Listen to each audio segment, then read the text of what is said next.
conspiracy theories, tomorrow's headlines. Most are still asleep and I ain't talking about no bedtime. The truth is not about no search, you need to get your head right. The Greek goddess of illusion was called media N9. I'm not a media theorist, I'm not a thread line. Smashing every deadline, no longer smashing red line. Though I can hear the bells chime, it feels like the end time. It feels like the end time. Smash the red line, but the carnal mind is foolish, obey. Carnal mind foolish, obey. Use their instinct, take control and learn to use it. Make a load of earnest music, and make a load of earnest future. The truth you pursue is this whole world is pure abusive. Know a bit about everything, everything about nothing. Know a bit about everything and everything. Use it about watching till I dish it out. Stop it, I don't mean to sound cocky, I'm not even proud of it. It's not me to sound cocky, I'm out on it. Stop it, it's sound on it, never been about on it. Ever get out, sound on it, but you have. I'm out of the out, the count when the sound comes down. Out, no countdown, I mean how long to be out, no out. Been the only one who's held me down. All in the mind held me now. Still sick with the mind held me now. You are down in the world held out. I don't reach out, I don't speak out. I don't recount the reasons to be out. I don't recount the reasons to be out.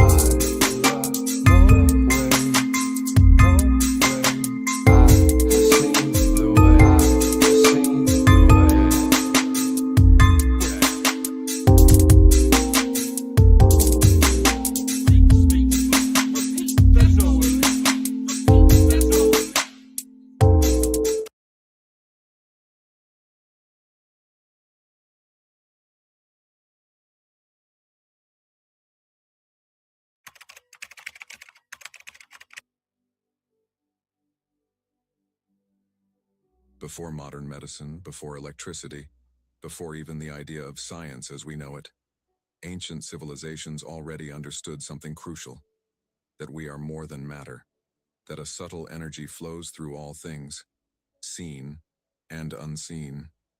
The Indians called it prana, the Chinese called it chi, the Egyptians knew it as ka, and the Greeks called it ether, the divine breath of life. They didn't just believe in this energy, they worked with it. They learned to cultivate it, direct it, and protect it. And their entire spiritual traditions were built around this force, not as theory, but as a lived reality. In this video, we'll dive deep into how these ancient cultures understood and controlled the life force. You'll discover forgotten wisdom, powerful techniques, and how to bring this sacred knowledge back into your life today. Modern science teaches us that we are physical beings, machines made of flesh, blood, and neurons. But the ancients, they saw something else. They believed, no, they knew, that life is more than just chemistry. That beneath the body, beyond the organs, and deeper than the breath, there is an invisible force keeping everything alive. The ancient Indians called it prana, the subtle life force that rides the breath and fuels consciousness.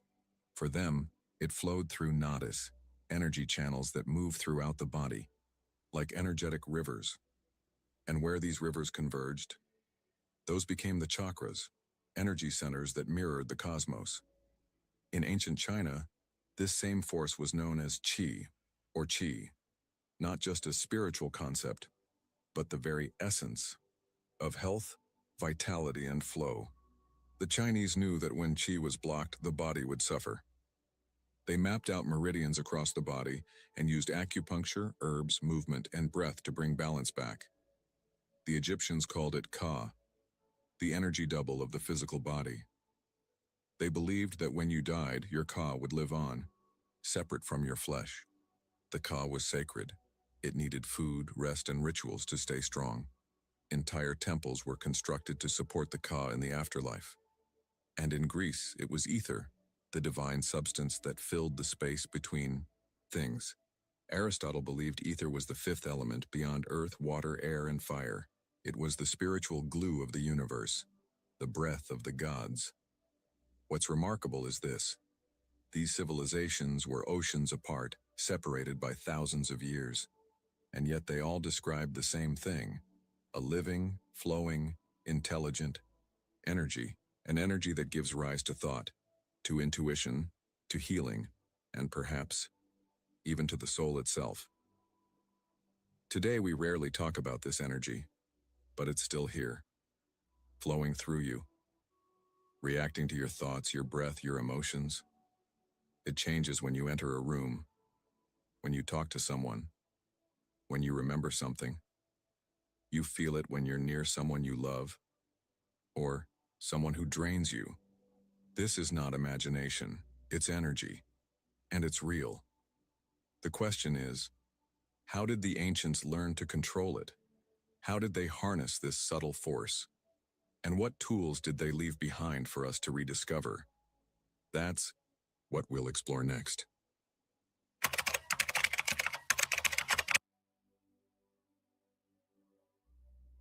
It's one thing to believe in energy, but the ancients went far beyond belief. They developed practices, systems, even sciences, to work with the life force. Not metaphorically, literally.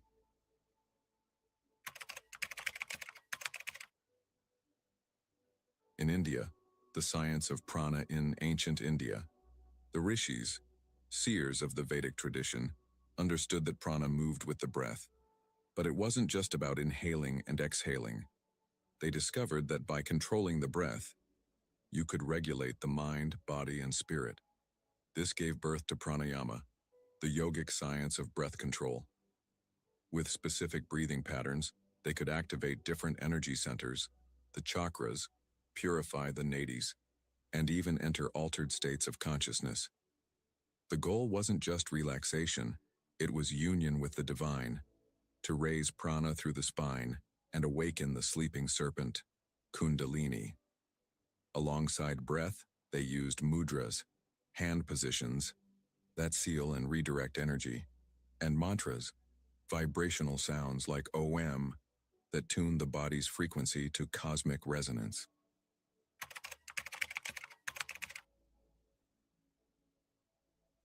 In China, the flow of qi thousands of miles away, in ancient China, Taoist masters were doing something incredibly similar.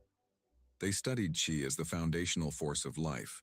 Their focus was on harmony, balancing yin and yang to keep qi flowing. They practiced qigong and tai chi, slow, intentional movements, combined with breath and intention. These weren't just exercises. They were moving meditations that cultivated internal power. Chinese medicine emerged from this understanding, using acupuncture to open blocked meridians, herbs to tonify or disperse energy, and even breath-focused martial arts to store qi in the body's core, the dantian. According to them, illness wasn't just physical, it was energetic stagnation. So healing meant moving the energy again.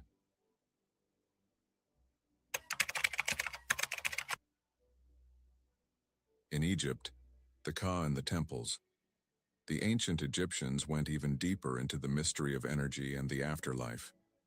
They believed each person had a Ka, an energetic twin that lived alongside the physical body. While the body could die, the Ka would continue. That's why they preserved bodies so carefully, not just out of reverence, but because the Ka needed a home.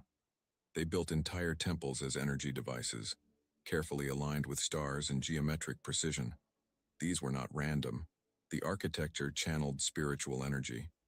And in the inner sanctums of these temples, high priests practiced rituals of energy transformation, using incense, color, vibration, and sacred geometry to raise their Ka to higher dimensions.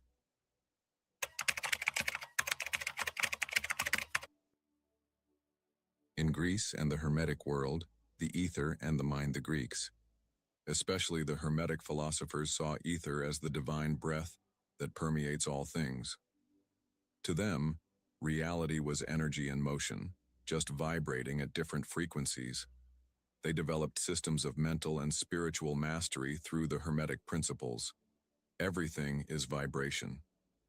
As above, so below. The all is mind. They practiced meditative stillness to tune their inner frequency with the divine. The mystery schools of Alexandria taught that by mastering your thoughts, your breath, your inner fire, you could become a living channel of divine ether. These weren't just isolated practices.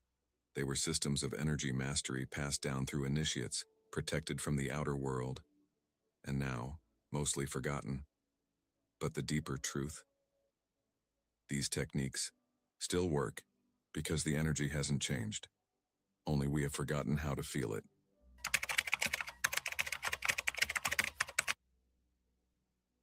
When you think of tools, you might picture machines, wires, or technology.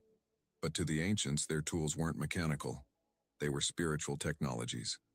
Everything they used had one purpose: to help the human being align with the invisible force that flows through all life.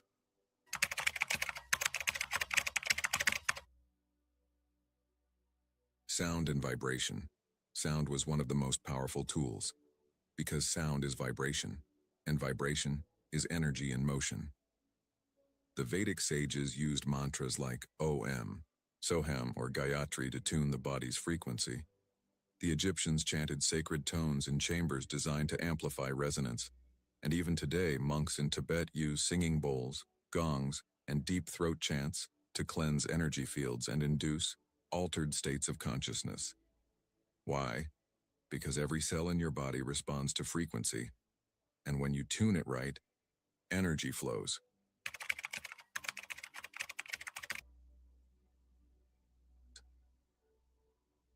Sacred geometry.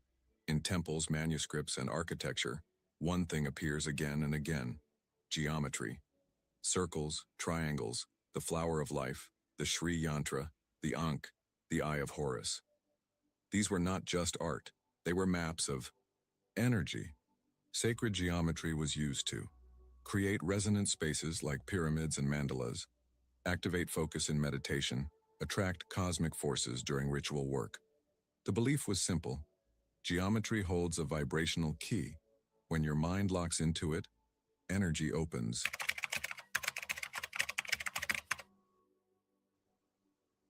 Crystals and natural elements. The ancients also worked with crystals, stones, and metals, not for beauty, but for energy. They believed each material held a specific vibration: clear quartz to amplify energy, lapis lazuli for insight, and connection obsidian for protection and grounding. Gold as a divine conductor. Egyptian priests placed crystals over chakras during ceremonies. In India, malas, prayer beads made of rudraksha or sandalwood, were used to carry frequency. Even the Chinese five-element theory incorporates wood, metal, fire, earth, and water, all energetically alive.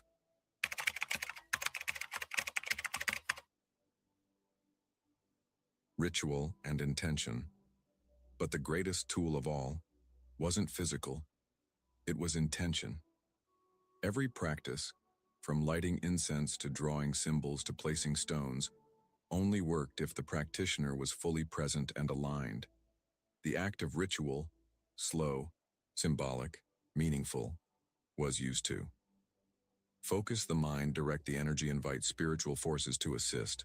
Whether through Hermetic magic, Taoist ceremony, or Vedic fire rituals, intention was the ignition key. Because energy follows awareness. And when awareness is clear, energy obeys. These tools weren't magic tricks. They were sacred instruments of alignment, passed down through generations.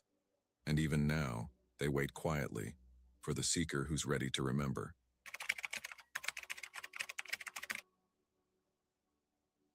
Imagine waking up in the morning, and instead of feeling drained, scattered, or foggy, you feel centered, alive, charged from the inside out. That's what starts to happen when you begin working with your energy intentionally. You're no longer just reacting to life, but you're shaping it. When you reclaim your energy, you stop leaking it into places it doesn't belong, into past regrets, old wounds, toxic people, or roles you no longer need to play. You begin to pull your power back. You stop absorbing energy that isn't yours and start radiating your own. Your thoughts get clearer.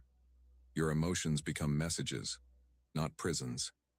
And your intuition, that quiet inner voice, gets louder and more accurate. Life doesn't stop being challenging, but your relationship with it transforms. You're no longer a leaf in the wind. You become the wind. And maybe, just maybe, you begin to remember that what the ancients knew has always lived inside you. You don't need to become a monk, or live in a temple, or master ancient languages to reclaim this wisdom. All you need is to become aware, aware of your breath, aware of the spaces you enter, aware of how your body responds when something feels right or wrong, because your energy is always speaking to you. But in the noise of the modern world, we forgot how to listen. When you begin to listen again, truly listen, you'll notice subtle shifts, a feeling in your chest, a pull in your gut, a sense of lightness when you're aligned, and heaviness when you're not. That's not random. That's your life force giving you feedback. And this is how the ancients lived, in constant dialogue with their energy. They tuned their instruments daily, breath, body, heart, and soul. They didn't control energy by force. They guided it with presence. And this is available to you now, not through belief, but through experience. The energy has always been there. The only question is, will you learn to feel it again?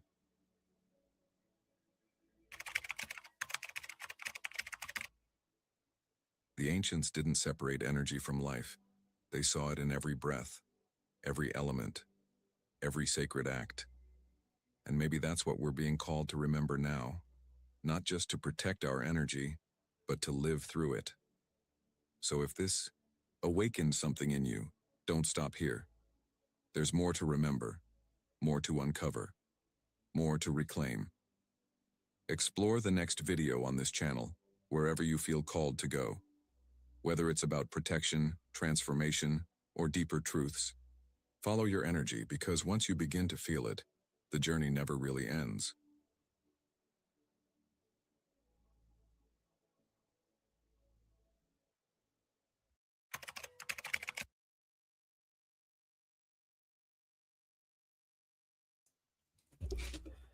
And that was an amazing video by Mystic Atlas. You can follow him over on YouTube. I found that documentary very enlightening. It goes and covers a wide variety of aspects on mystical energy, or energy that is true to us, but seemingly missing from all of our history books, all of our school books, for a reason.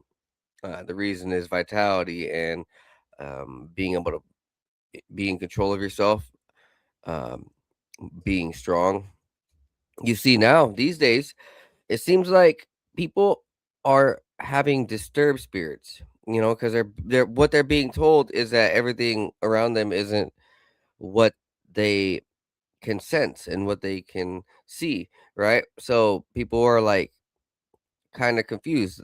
What the scholastic system and what the education system is teaching isn't what we are truly experiencing here on Earth.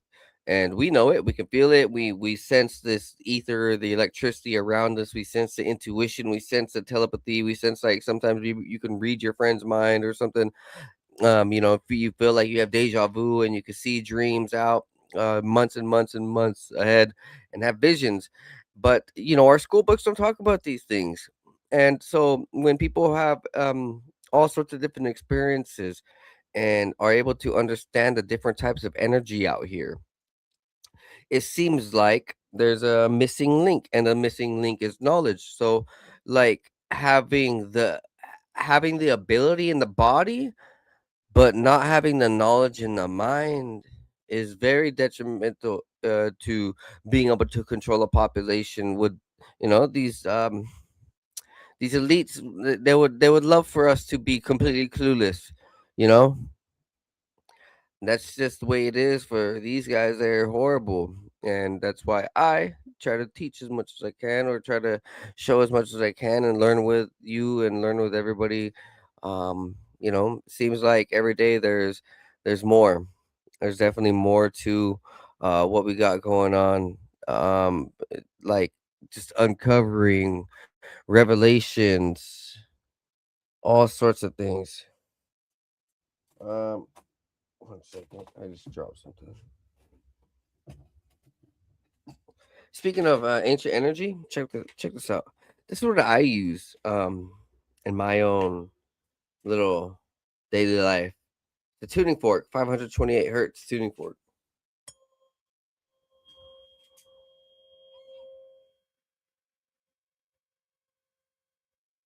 So it provides a harmonious sound, and it calms me down, but also helps me focus in.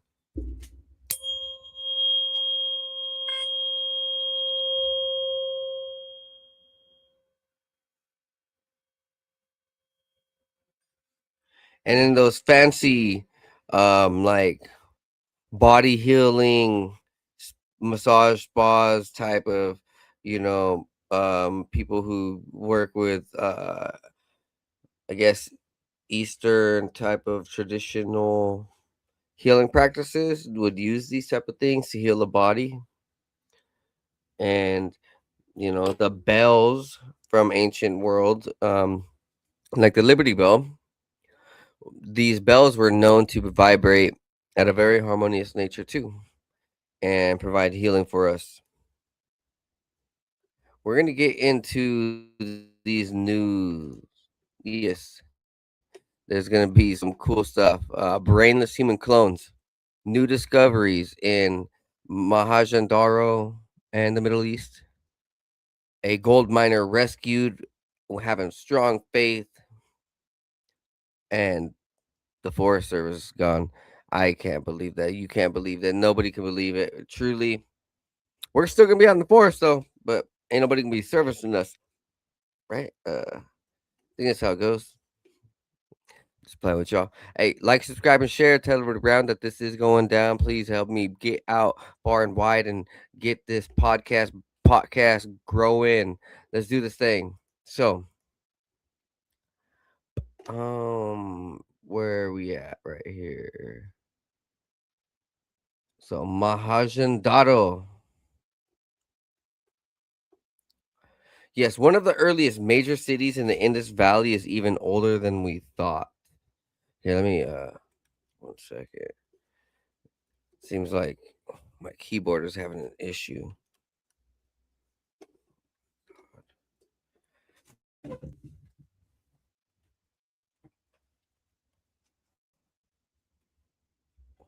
Perfect. All right.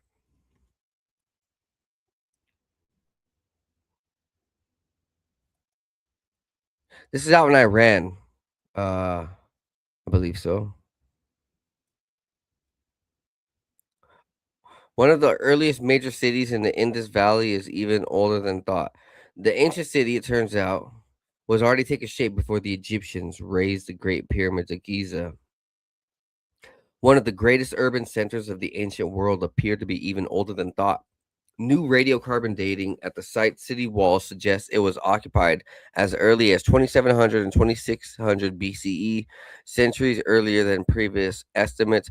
The ruins of Mohenjo-daro, meaning Mound of the Dead Men, are found along the banks of the Indus River, whose fertile floodplains gave rise to some of the world's first urban civilizations and great Bronze Age societies. Today, the site lies within Sindh, a province in southwestern Pakistan, and is widely considered the largest and best preserved of the lot.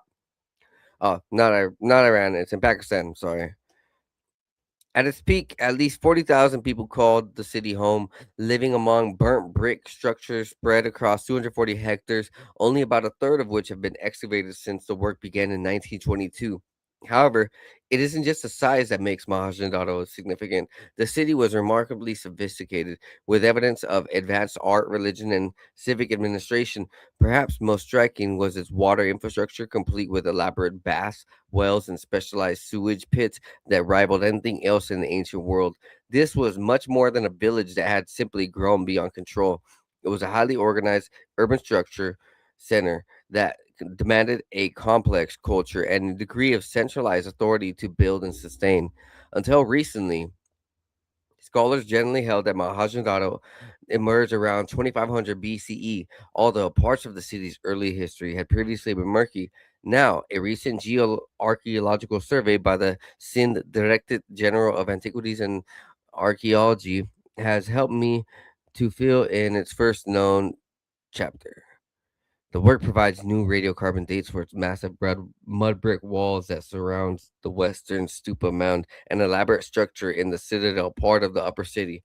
This revealed that the city was constructed a couple of centuries before the accepted data. The ancient metropolis, it turns out, was already taking place before the Egyptians started the Great Pyramids in Giza around 2600 BCE. Pottery and carbon samples from the lowest levels of the first wall indicate that this initial structure was constructed at the end of the early Harappan and Khatiji phase around 2700 to 2600 BCE, approximately 100 years before the beginning of the Harappan phase.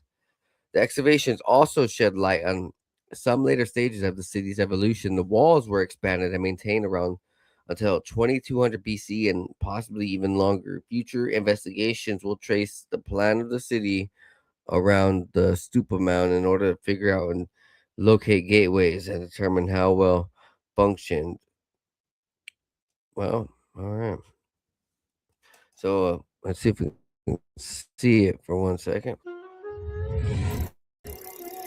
The ancient city of Mohenjo-Daro is one of the first urban centers in I'm human guessing in history. time it might have more color. Nestled in southern Pakistan's Indus River Valley, Mohenjo-Daro is the largest and best preserved city of the Indus civilization, Yeah, the earliest known civilization of the Indian subcontinent. where a sphinx should be. Mohenjo-Daro was built around Sphinx out here. There's other 2500 pyramids BC, and about the some of these same other time the Middle Great Eastern Pyramids were being places. built in Egypt. The origins of the ancient metropolis are coming to a sharper focus. Its demise remains as mysterious as ever. Mohenjo-Daro flourished until it was left ruined between 1800 and 1700 BC, but the cause of its abandonment is unknown. Man. A lot of these great civilizations have mysteriously gone unknown. I wonder what's going on, man. Wonder what's going on. It's oof. Here's next. So next up we have this Greece shipwreck off Carpathos. The Greek Ministry of Culture announced a series of underwater discoveries in the seas surrounding Carpathos in the southeast Aegean on Tuesday.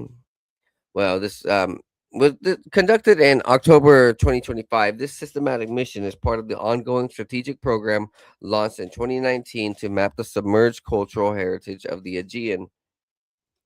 During the first systematic underway survey of the island, an international team of researchers dove into the waters of Vikrios and Nisrios. These sites represent two of the four ancient cities that once formed the famed Carpathos Tetropolis, as documented in Strabo or as documented by Strabo in Geographica. With over 120 dives reaching depths of up to 45 meters around northern Carpathos and the isolate of Sadia, the team documented cultural remains spanning more than 2,600 years. The findings stretch from the Archaic period to the mid 19th century AD.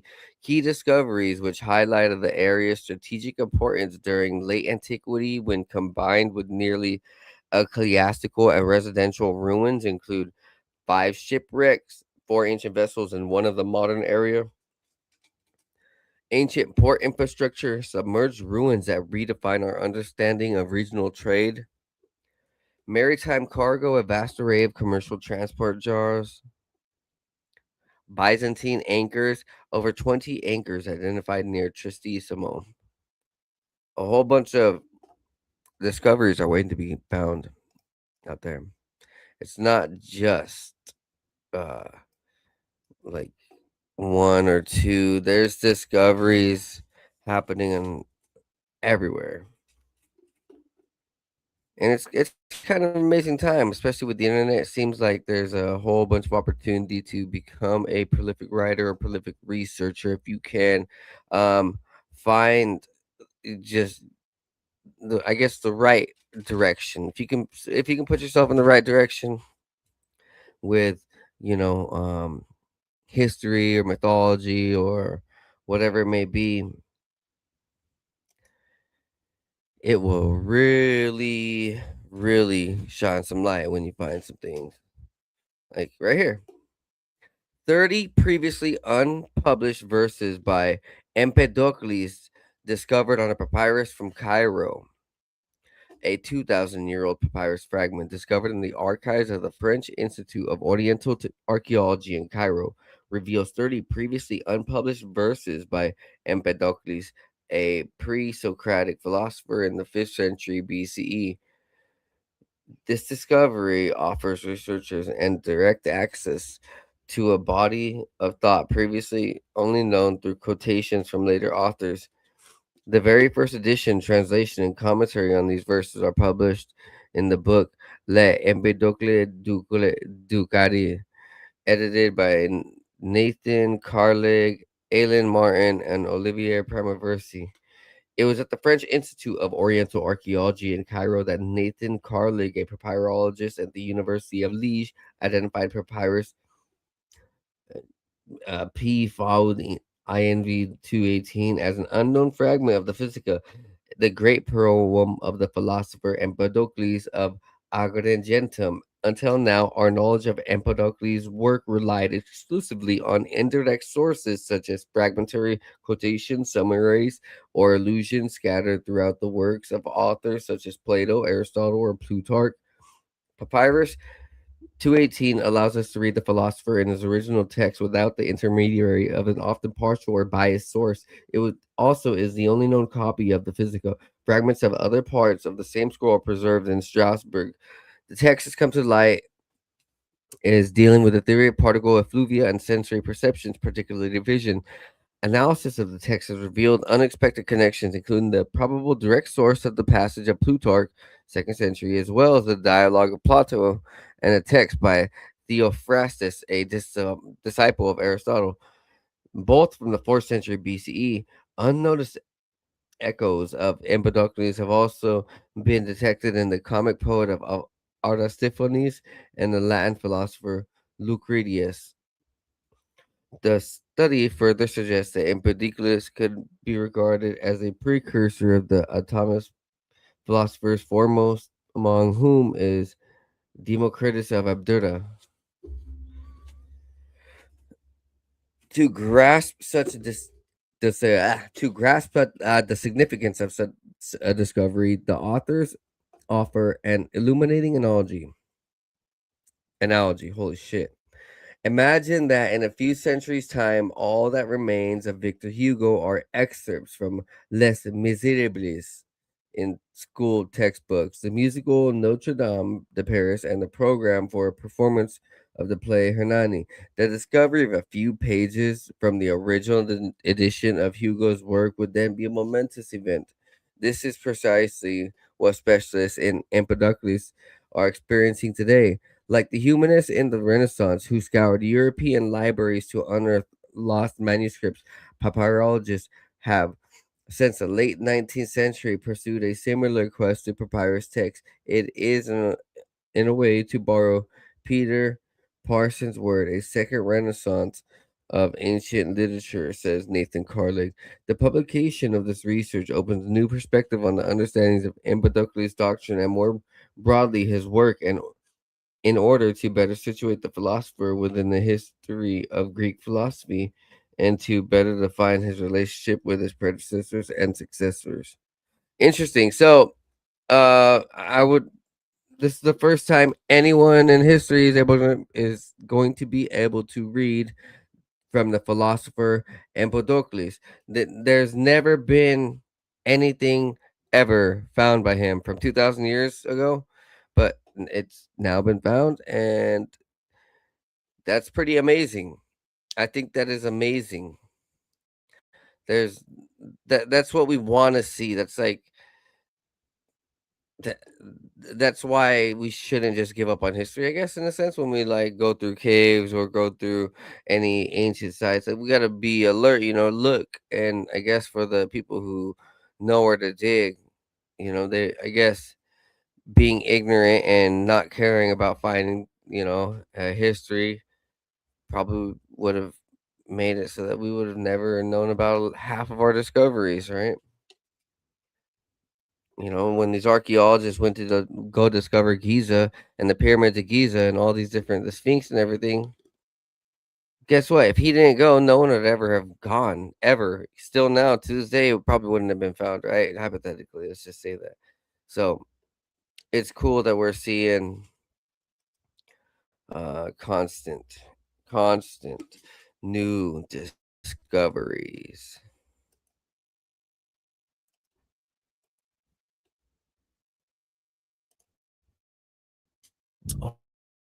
I love it when things come out about the Giza Plateau. Professor Filippo Bionde, a satellite radar specialist with a background in radar with the Italian government,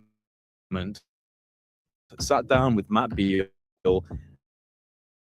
and stated that he had found a second great sphinx on Giza from deeper underground sections. Both show shafts that are descending down to depth, horizontal assisting out. So what I was told quietly in Malta when I was with Filippo Bionde and the rest of the Khafra Pyramid team has now been disclosed on Matt Beale's Limitless podcast, which I was also on recently. Links for that are in the description box. But this time it was my friend Professor Filippo Bionde on the podcast, and he sent into a frenzy over recent scans pointing towards what could be a second sphinx on the Giza Plateau. Professor Filippo Bionde in government sat down with Matt Beale, stated that he had found a second great sphinx on Giza buried beneath a 180-foot mound of compacted sand of Khafre was, in his exact words, 100%. But here's what makes the story genuinely extraordinary. The idea of a second sphinx is not new, and it did not originate in 2026.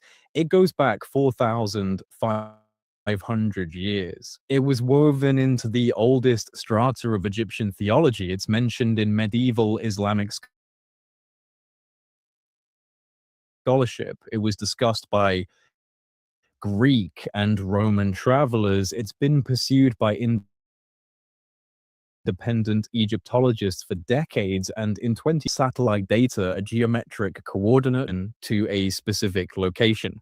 Hit that subscribe button. Please just whack that subscribe button with your finger right now. That's the best way to support me. Drop a comment below in the comment section, like the video, share the video online. But above all else, hit that subscribe button. Make sure you tickle that notification bell as well. Otherwise, YouTube doesn't send you the videos. Ancient Egyptian cosmology encoded the twin sphinx into its understanding of the universe. Aker was one of the most ancient gods in the entire Egyptian pantheon. First depicted in the reign of Pharaoh Dier, fourth king of the first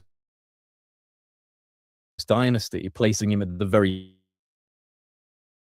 dawn of dynastic Egyptian civilization around 3000 BC.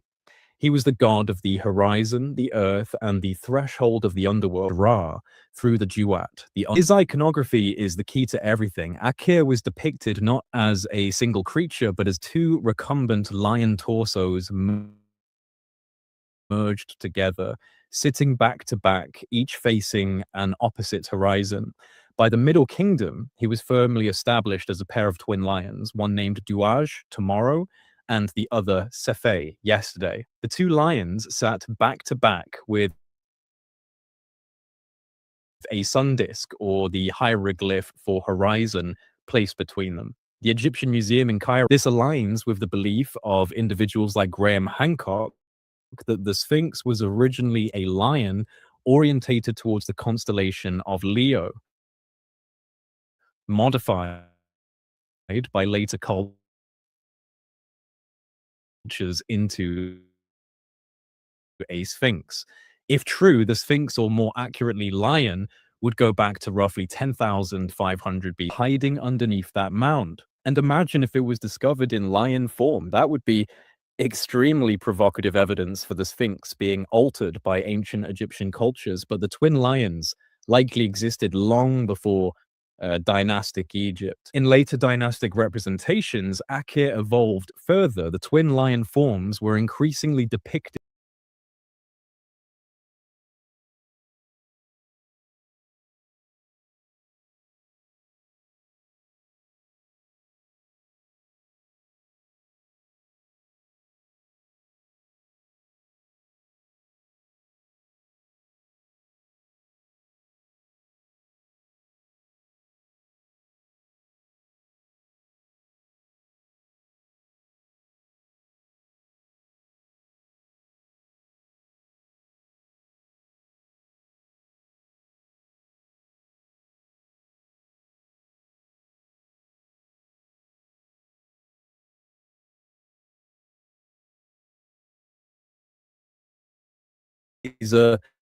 faces due east, it watches the rising sun. In Egyptian cosmology, this makes it one half of the Akka pair, the western-facing twin, the guardian of yesterday, of sunsets, of the entrance to the underworld, would logically sit behind it, facing west, facing the desert, facing the opposite direction. Positioned between the front paws of the Great Sphinx since approximately 1401 BC, the dream stele, attributed to Pharaoh Thutmose IV, is a 15-ton slab of pink granite, 360 centimeters tall, 218 centimeters wide. The story it tells is famous. A young prince falls asleep near the Sphinx, dreams it speaks to him as the god Hormaket, promises him the throne of Egypt if he will clear the sand burying its body, and Thutmose awakens to fulfill the bargain and become pharaoh. But look at the upper register of the stele, the carved scene above the text. It's divided into two panels, left and right. In both panels, Pharaoh Thutmose IV is shown making offerings, and in both panels, he's making those offerings to the Sphinx, which appears twice on two separate pedestals, one on each side. The text specifies in both cases that the figure on the pedestal is Harmakis, the name of the Sphinx as a deity. One scholar's close translation of the stele arch reads, "The arch of the stele has the representation of two leaning sphinxes lying on plinths. In both cases, the text specifies that it is Harmakis." Now, mainstream Egyptology's position is that this is standard New Kingdom artistic convention, with the deity appearing symmetrically on each side as a compositional device. But the secondary reading that the dual sphinx imagery is literally depicting two sphinxes, as Ecker's theology requires, has never actually been conclusively disproved, or even the old boys club of mainstream archaeology, up to groups like the Khafra Pyramid Project, to begin shedding light on the possibilities. It's important to note that the dream stele is incomplete. A large crack running through the stone has destroyed approximately half of the original text, beginning at the 12th line and running to the bottom. So whatever the full inscription contained, whatever additional description of the Sphinx's sacred landscape Thutmose IV commissioned, is gone, lost, and possibly forever. But one of the most tangible pieces of evidence for the second Sphinx, radar or mythology, it's just simply visible from above. Satellite imagery of the Giza Plateau clearly shows a raised mound of compacted sand and debris to the northwest of the existing Sphinx, in the vicinity where Bionde's geometric calculations place the second structure. Filippo Bionde describes this mound as not natural bedrock. We're very sure, he says, that this is not bedrock. The sand has solidified.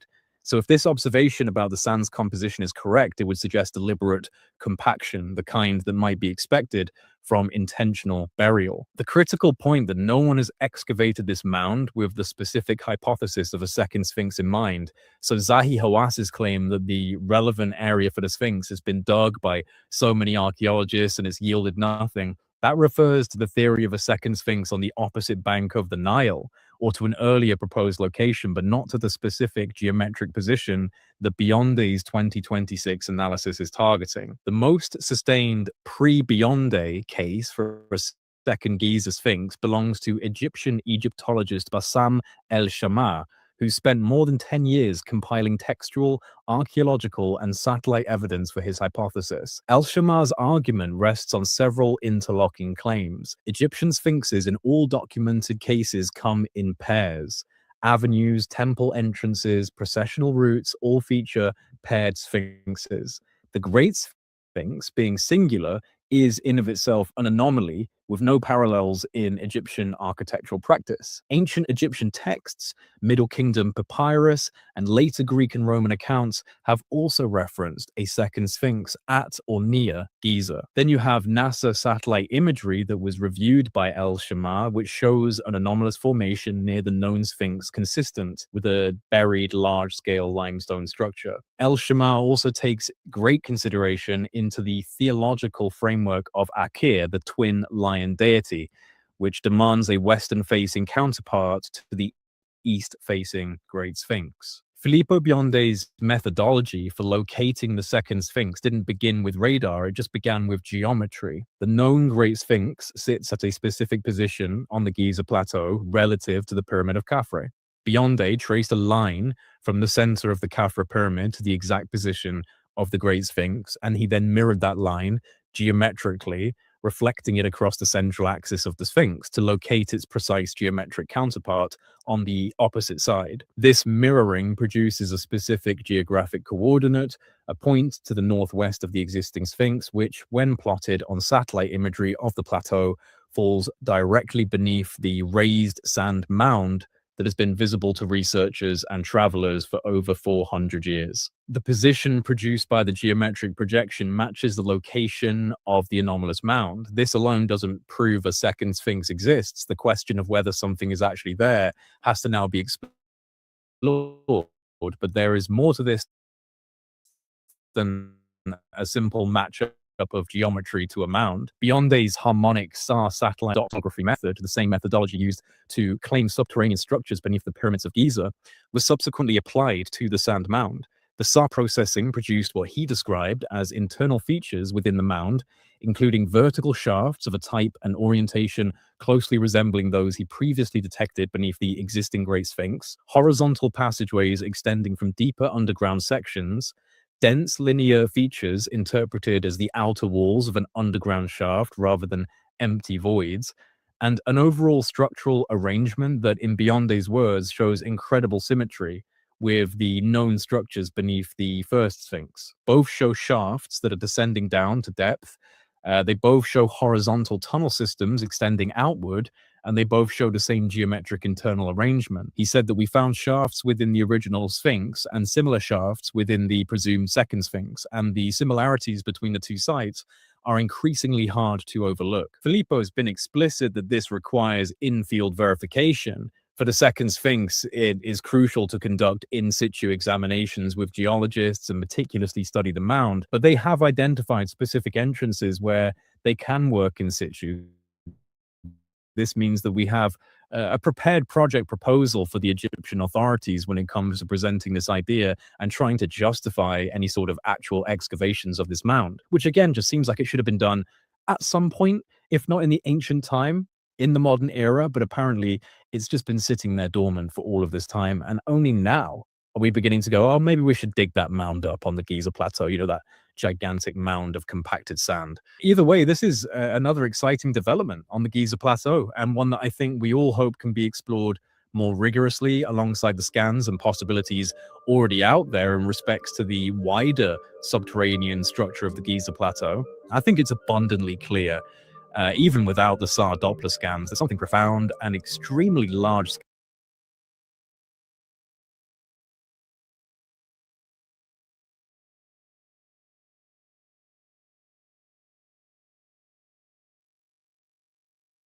All right. That was amazing.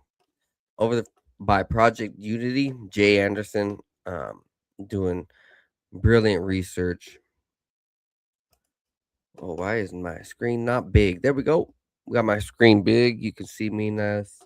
Now we have a few more things. We have the brainless human clones. This is what we're about to get into right now. This is an MIT exclusive.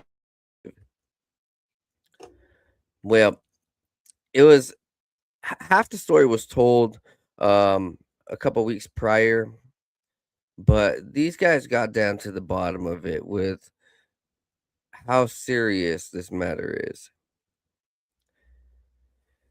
Inside the stealthy startup that pitched brainless human clones, after operating in secrecy for years, a startup company called R3 Bio in Richmond, California, suddenly shared details about its work last night, saying it had raised money to create a non sentient monkey organ sac as an alternative to animal testing. In an interview with Wired, R3 listed three investors: billionaire Tim Draper, the Singapore based fund Immortal Dragons, and life extension investors Long Game Ventures. But there is more to the story, and R3 doesn't want that story told. MIT Technology Review discovered that the stealth startup's founder, John Schlorden, also pitched a startling, medically graphic, and ethically charged vision for what he calls brainless clones to serve the role for backup human bodies. Imagine it like this: a baby version of yourself with only enough of a brain structure to be alive in case you ever need a new kidney or liver. Or alternatively, he has speculated you might one day get your brain placed into a younger clone. That could be a way to gain a second lifespan through a hypothetical procedure known as a body transplant. The fuller context of R3's proposal, as well as activities of another stealth startup with related goals, have not previously been reported. They've been kept secret by a circle of extreme life extension proponents who fear that their plans for immortality could be derailed by clickbait headlines and public backlash. And that's because the idea can sound like something straight out of a creepy science fiction film. One person who heard R3's clone presentation and spoke on the condition of anonymity was left reeling by its implications and shaken by Schlorender's enthusiastic delivery. The briefing, this person said, was like a close encounter of the third kind with Dr. Strangelove. A key inspiration for Schlorendern is a birth defect in which children are born missing most of their cortisol hemispheres. He's shown people medical scans of these kids nearly ha- empty schools as evidence that a body can live without much of a brain, and he's talked about how to grow a clone.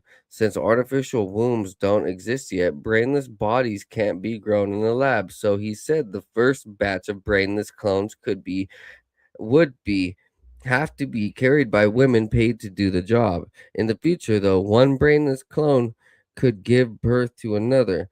Oh my god. So he's gonna have women birth a brainless baby, an artificial brainless baby, and then repopulate that. What? And he's gonna pay them. No, don't ever take that money. Last Monday, the same day it announced itself to the world and Wired, R3 sent us a sweeping disavowal of our findings. It said Schlorender never made any statement regarding hypothetical non-sentient human clones would be carried by surrogates. The most overarching of these challenges was is instance uh, Whoa, the most overarching of these challenges was its insistence that any allegations of intent or conspiracy to create human clones or humans with brain damage are categorically false. Whoa. So I'm tripping out. This is MIT. Like, I'm thinking about how big this is. MIT is coming out here and going against these billionaires. These billionaires are saying, well, no, that's not what we said. And MIT is going against the MIT is billionaire too, but they're college, they're a technology company, technology university.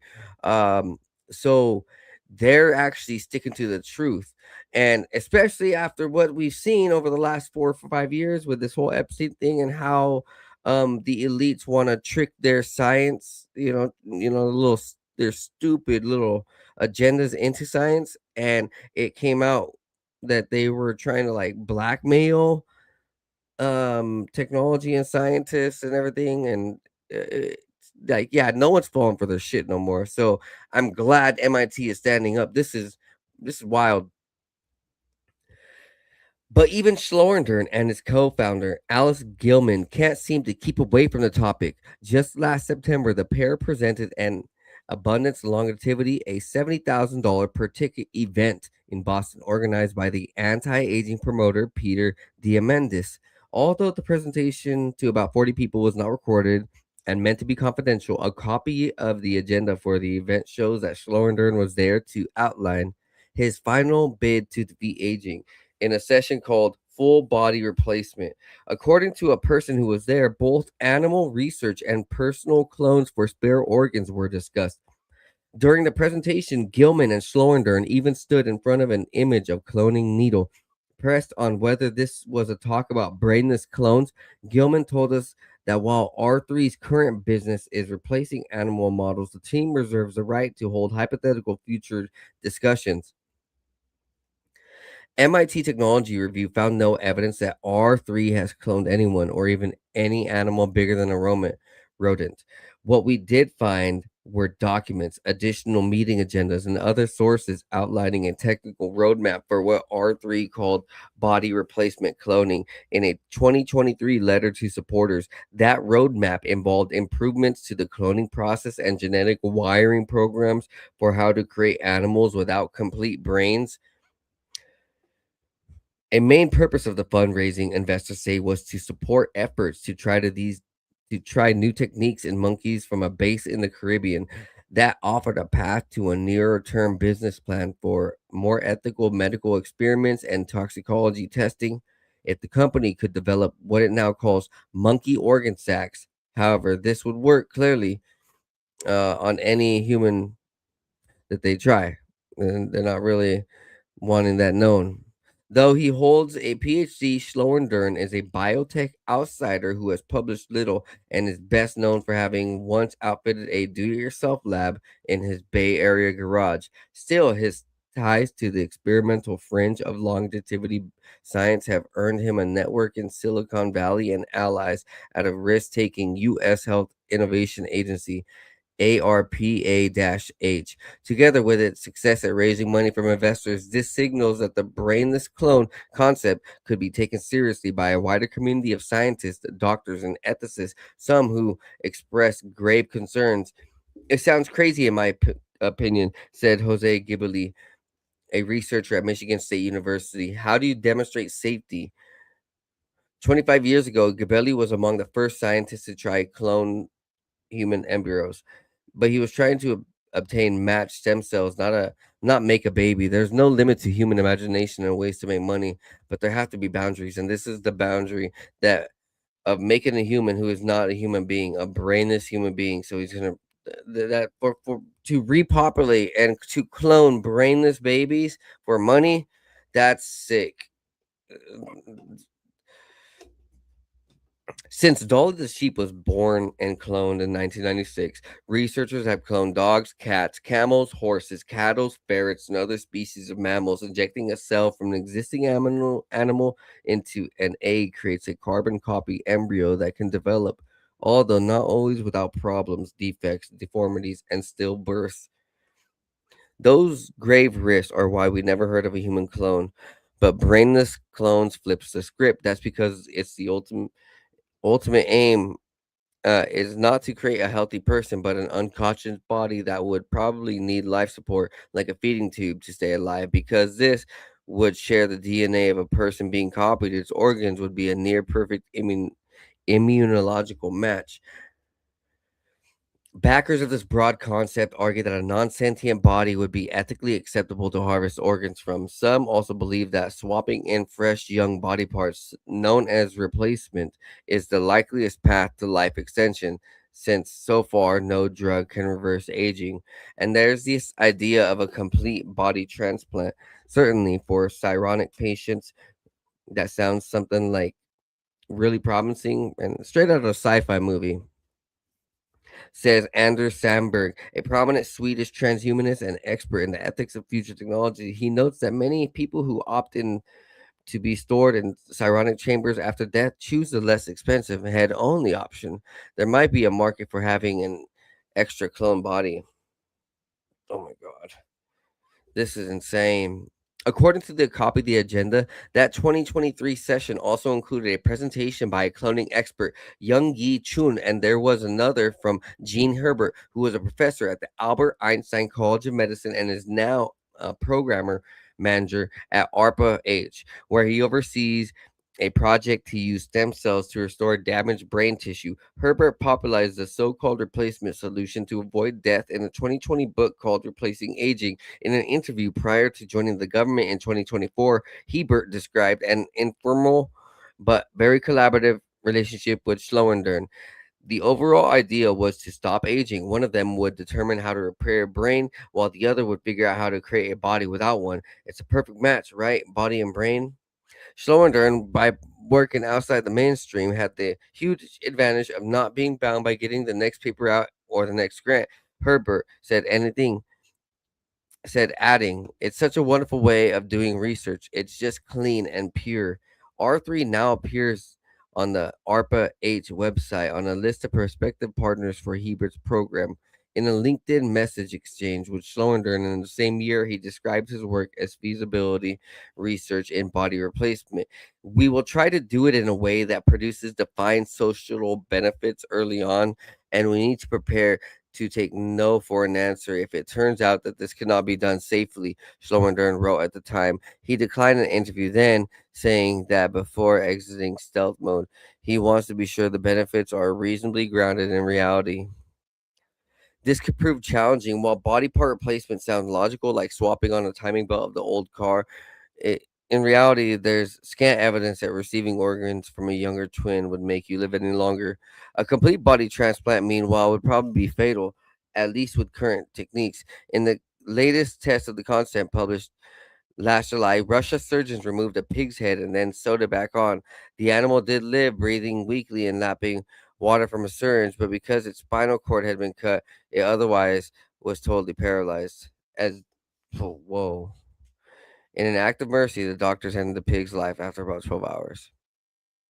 Even some of the R3's investors say the endeavor was risky, with low odds on the project and on par with colonizing Mars. Boyan Wang, head of Immortal Dragons, has spoken on the longevity conferences about body swapping technology, referring to the chance that when the time comes, you can transplant your brain into a new body. These guys really do want to have human clones and transfer their bodies.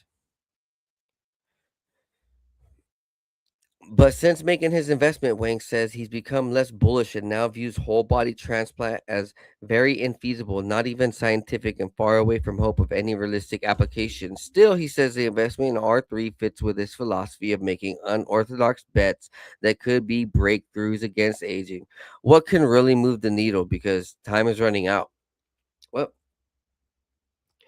clonal bodies sit at the extreme frontier of advancing cluster of technologies, all aimed at growing spare parts. Researchers are exploring stem cells, synthetic embryos, and blob-like organoids, and some companies are cloning genetically engineered pigs whose kidneys and hearts have already been transplanted into a few patients. Each of these methods seek to harness development, the process by which animal bodies naturally form in the womb to grow fully functional organs. There's even a growing cadre of mainstream scientists who say non-sentient bodies could solve the organ shortage if they could be grown through artificial means. Two Stanford University professors calling these structures bodyoids published an editorial in favor of manufacturing spare human bodies. Wow, man, like, why would people be for this? While that editorial left many details to the imagination, they called the idea at least plausible, but and possibly revolutionary.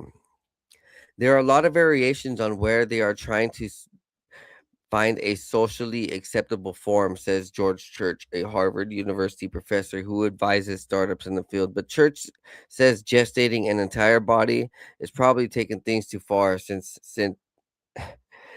nearly all patients on transplant lists are waiting for just a single organ, like a heart or kidney.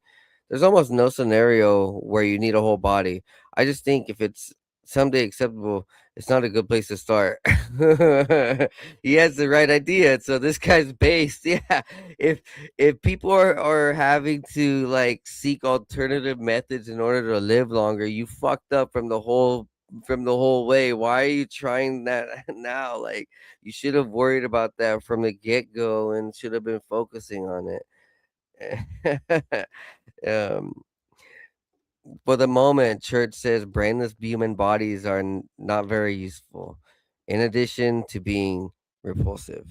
That's arguably why body replacement technology still feels risky to talk about even among life extension enthusiasts who are otherwise ready to inject Chinese peptides or have their bodies cryogenically frozen. I think it's exciting or interesting from a scientific perspective, but I think the world is not fully ready for it yet, says ML Candaziora, CEO of Tomorrow Bio, a company in Berlin that stores bodies at 196 degrees Celsius in the hope that they can be restored to life in the future. Everybody's like, yeah, cryopreservation makes total sense. And then you talk about total body replacement, and then everybody's like, whoa, whoa, whoa. And then you talk about uploading your soul into a computer for forever consciousness, and it's like even more whoa. And that's what these guys are doing. I can't believe them. Even so, replacement technology has found a fervent base of support among the group of self described hardcore longevity adherents who follow a philosophy called vitalism, which holds that society should redirect resources toward achieving unlimited lifespans. Fuck. The growing influence of this movement, achieved through lobbying, investment, recruiting, and public message, was detailed earlier this year in MIT Technology Review. Last spring, during a meetup for this community, Kendazora was among the attendees of an invite only replacement day gathering that took off the public schedule. It was where more radical ideas could be discussed freely, since to some in the vitalist cycle or circle, replacing body parts has emerged as the most plausible, least expensive way to beat death. At least there was the conclusion of a roadmap for anti aging technology produced by one vitalist group, the Longevity Biotech Fellowship, which reckoned that a proof of concept. Oh shit! I turned off my. I turned off my own. Um, sorry, I'm back. Which reckoned that a proof of concept human cloning lacking a neocortex would cost 40 million to create, a tiny amount relatively speaking. Its report cited the existence of stealth companies working on cloning while non sentient bodies, although it took out not to name them. If these companies' activities become public, there will be a huge backlash. People will hate it. What's up, Matthew? Matt W out there.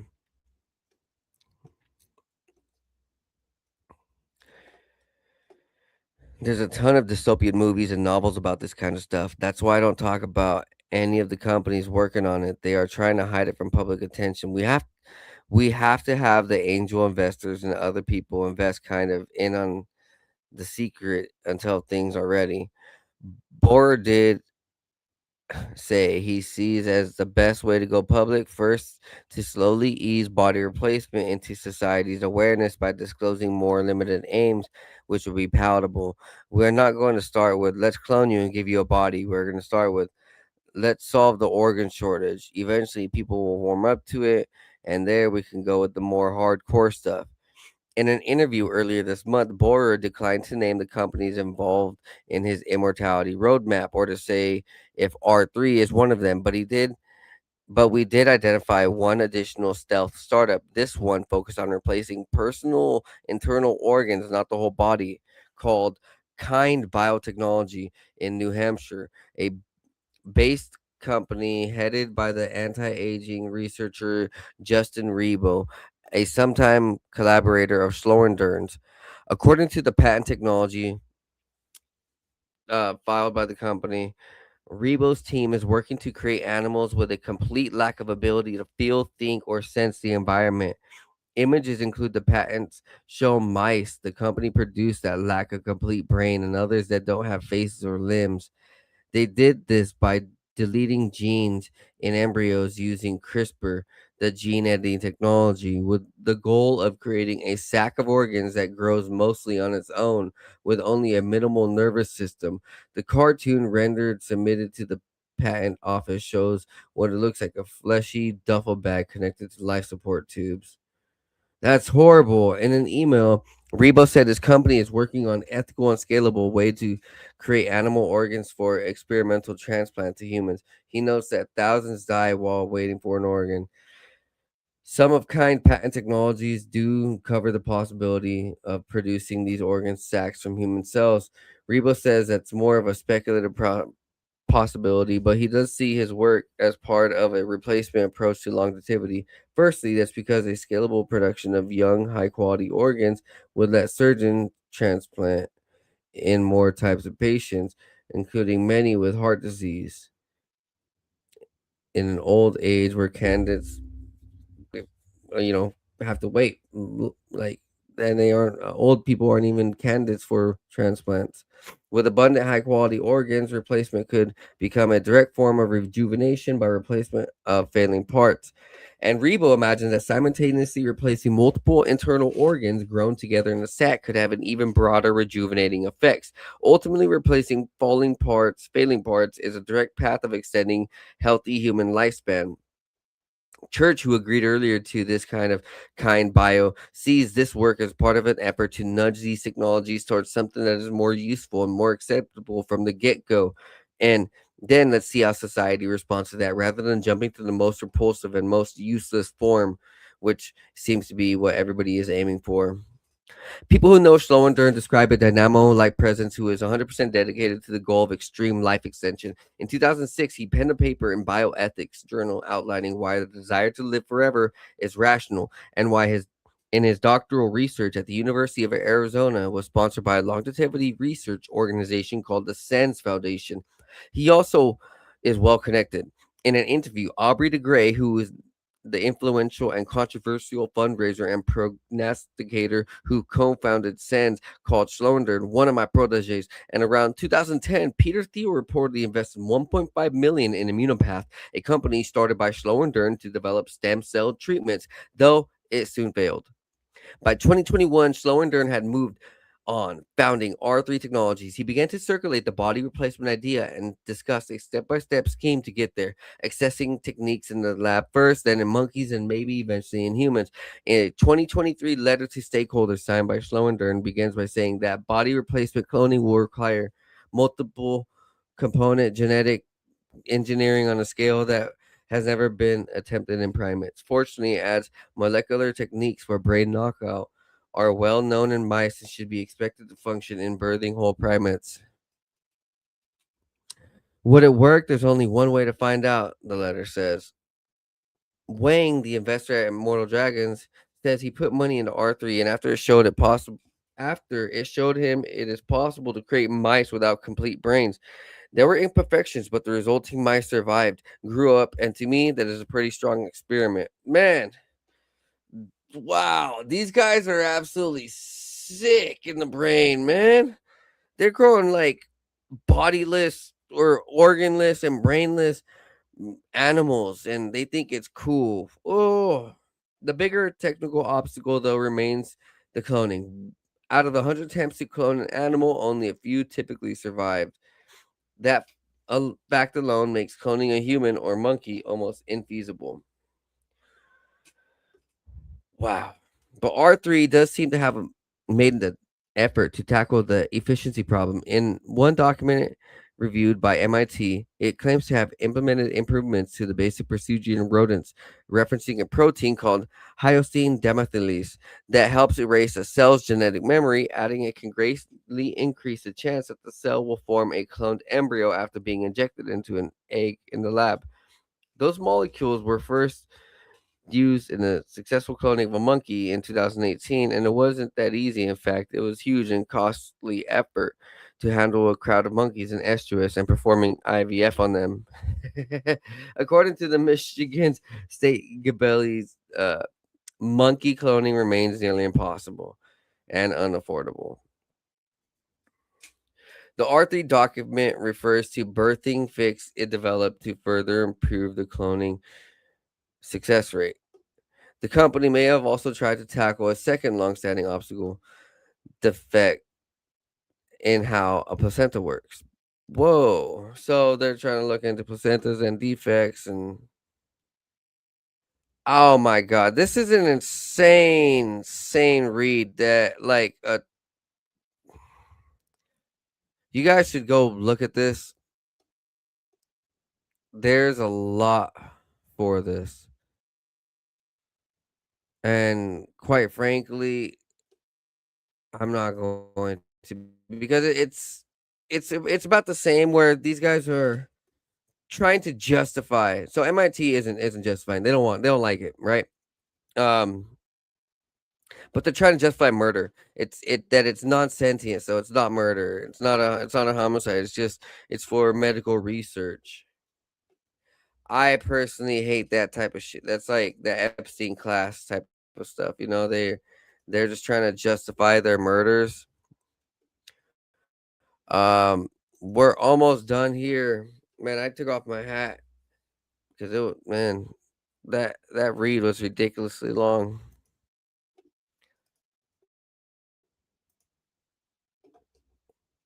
A Mexican gold miner trapped 300 meters underground for 2 weeks has been found alive. So here he is. ¿Qué tal? ¿Qué tal? ¿Qué tal?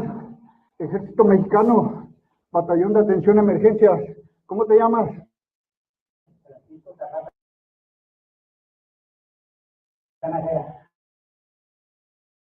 Muy bien, Zapata.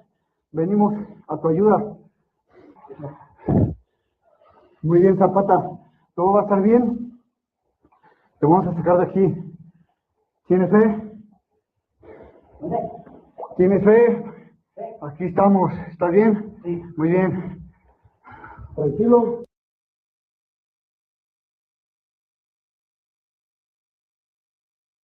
I think it's amazing that he kept faith and he was peaceful. He wasn't tripping out, and he was obviously in some deep water. So it was, could have been very healing for him too. Was in there for 2 weeks, so probably found God and probably found a whole bunch of revelations in his mind. Man, we're gonna play one of these videos right here. No. He's buying an island of ice while the world is on fire. A billionaire liar, a professional prior. He tweets in the morning, NATO is useless, while leaving the youth in the street feeling rootless. Automatic draft, yeah, the art of the steal. Trading your life for a classified deal. Vietnam buys, but the reason is trash. Protecting the files while he's burning the cash. Facts. The jungle's dead. Blood on the floor. The jungle's dead. Why are we going to war? The jungle's dead. Secrets in the file. The jungle's dead. Killing with a smile. The jungle's dead. The jungle's dead. The jungle's dead. The jungle's dead. 100 strikes, 10 minutes, it's insane. 50 buildings down, washing blood in the rain. They call it strategy, I call it a joke. 100 families vanishing in smoke. You call it the law, no, it's jungle survival. Killing the innocent for a political rival. Sky News is laughing, your own people hate you. When even the news starts to underestimate you. Killer. The straight is a chokehold, the vows are rule closed. The weakness of Washington is finally exposed. $98 and the price keeps on creeping, while the mothers of the drafted are bitterly weeping. You're thirsty for helium, you're thirsty for gas, but you're stuck in a war that is kicking your ass. It's the law of the jungle where the strong eat the small, but even the giant is bound to fall. Crash! Crash. Yes, I'ma warn you, the exit is gone. You're trapped in the darkness before the dawn. 1 out of 7, your own party is turning, while the bridges to Tehran are steadily burning. You're buying the ice to cool down the shame, but the Epstein files have your middle name. Automatic enrollment, automatic grave. Is this the freedom? that you promised the brave. Tucker was shouting, get the weed from the Zion, but you're tied to the beast and you're feeding the lion. 50 towers, 100 explosions, building an empire on bloody erosions. You're the king of the jungle, but the trees are all bare. There's no loyalty left, and there's no one to care. The jungle's death is a heavy amount, and the blood of the children is the only count.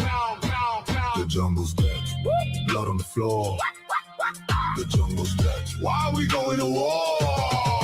The jungle's dead. Secrets in the file. The jungle's dead. Killing with a smile.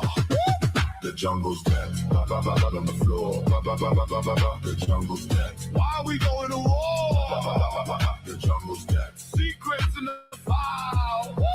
The jungle's dead. Killing with a smile.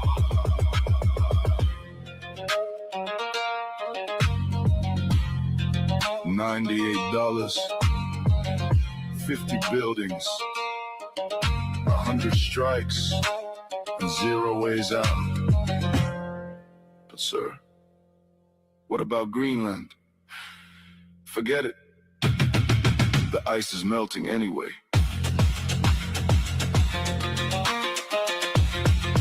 The jungle's dead.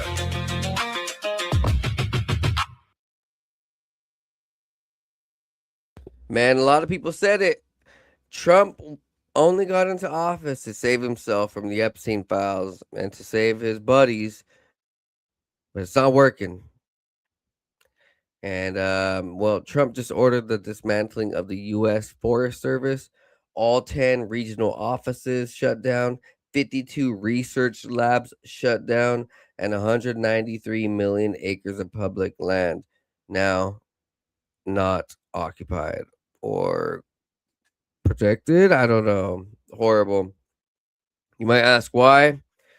Well, as an asset manager, you know, BlackRock being able to unlock and take control of as many natural assets as possible that aren't currently part of the financial system is obviously a way for them to perpetuate what they do and deepen and expand their control over not just you know, people in the existing financial system, but really over the natural world as well, and essentially turn everything alive into a tradable Wall Street financial product.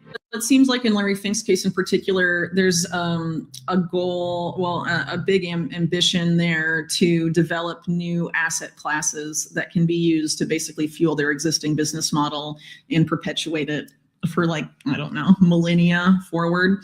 So one of these that you know, I've been writing about for a few years is the whole idea of natural assets, what they call nature's economy. Natural assets as possible that aren't currently part of the financial system is obviously a way for them to perpetuate what they do and deepen and expand their control over not just you know, people in the existing financial system, but really over the natural world as well, and essentially turn everything alive into a tradable Wall Street financial product.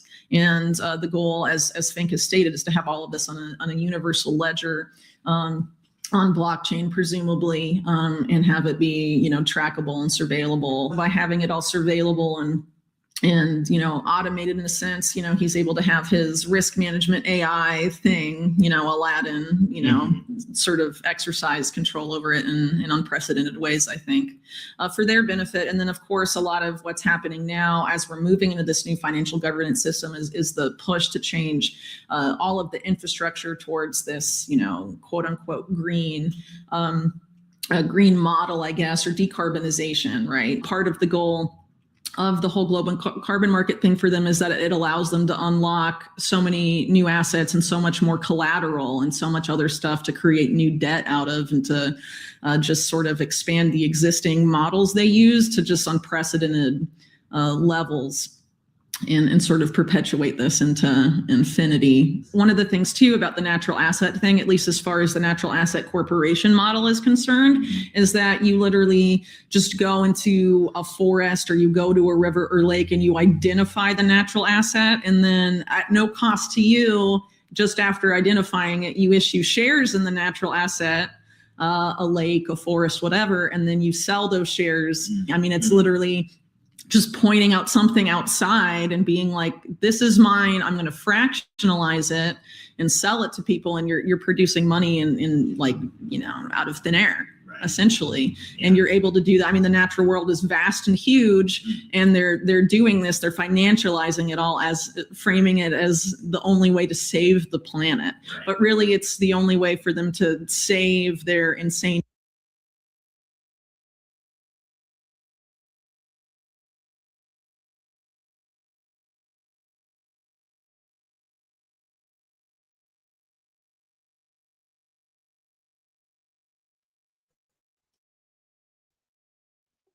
Oh.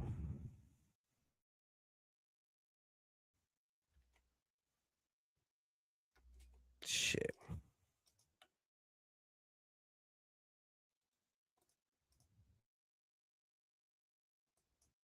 You're bringing your people reach out to us. Yeah, we got the DMs here. If one nation's gonna stand against the Epstein regime's fear, it's us till the last breath. We've been doing it for years. We're standing here for everyone your system ever wronged. They've known all along the enemy was always you. The real threat wore a suit and sung a patriotic song while selling their own citizens and calling it strong. Stealing from your own people, making them bleed, taking tax dollars just to fund your own greed. They waking up to the lies, the illusions of burst. You screamed America first, nah, you put losers first. Make Israel great again. Your government is run by pedophiles. They ordered you to die for Israel. They ordered you to die for Israel. They lied to you all. We saw everything. If the public ever saw the files, man, the planet would shake from the level of filth and the crimes in your wake. No wonder Jeff called you the worst, you degenerate snake. You claimed you never set foot. You went 40 plus times. You sick bastard, you cook. We stepping up to the plate. Epstein regime gotta fall. You fake Christian elite sacrificing the ball. Demon, you talk real big for a man with tiny hands. Tiny hands, tiny things, tiny everything. We saw everything, and word got out. The smallness kinda expands. No wonder all those rage tweets, all those desperate rants. Overcompensating bully, always causing a scene. You said you love losers. Well, look at your team. Your government is run by. Your government is run by pedophiles. They ordered you to die for Israel. They ordered you to die for Israel. They lied to you all. Yo, and with that, guys, you guys can keep on checking out. There's so much Lego raps coming out right now, man. I'm gonna head out to bed. You guys have a wonderful night. This was a great podcast. See you guys next time on the 509 Divine Pines podcast. Peace. Love y'all. Be blessed. Be high.